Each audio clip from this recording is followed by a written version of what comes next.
Hello Hyderabad, क्या आप अपना करियर रियल एस्टेट वर्ल्ड में बनाना चाहते हो? तो शताब्दी टाउनशिप प्राइवेट लिमिटेड ला रहा है एक जबरदस्त अपॉर्चुनिटी। ज्वाइन करो as a real estate marketing member. अगर आप एनर्जेटिक हो, स्मार्ट और करियर ओरिएंटेड तो ये मौका मिस मत करो। इंटरव्यू डेट 4 नवंबर, टाइमिंग 10 AM till 5 PM। हमारा पता Shatabdi township private limited, Vamshiram Jyothi, second floor, 203 204, adjust to JVK mall, road number 1, Banjara Hills, Hyderabad.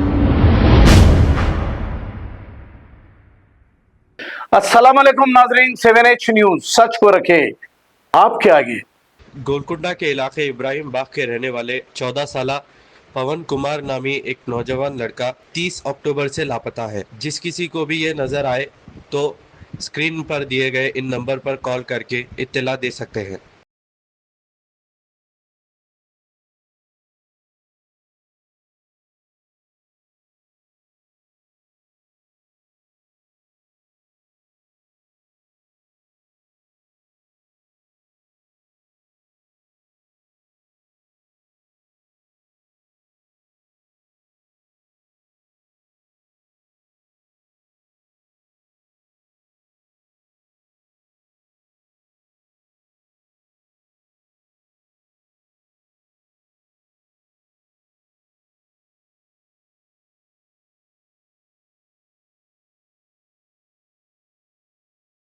Hello Hyderabad, क्या आप अपना करियर रियल एस्टेट वर्ल्ड में बनाना चाहते हो? तो शताब्दी टाउनशिप प्राइवेट लिमिटेड ला रहा है एक जबरदस्त अपॉर्चुनिटी। ज्वाइन करो as a real estate marketing member. अगर आप एनर्जेटिक हो, स्मार्ट और करियर ओरिएंटेड तो ये मौका मिस मत करो। इंटरव्यू डेट 4 नवंबर, टाइमिंग 10 AM till 5 PM। हमारा पता Shatabdi township private limited, Vamshiram Jyothi, second floor, 203 204, adjust to JVK mall, road number 1, Banjara Hills, Hyderabad. खबर है शहर की, खबर है गाँव की, खबर है सारी दुनिया की। 7H न्यूज पसंद आए तो लाइक कीजिए, शेयर कीजिए और सब्सक्राइब करना ना भूलें। 7H news.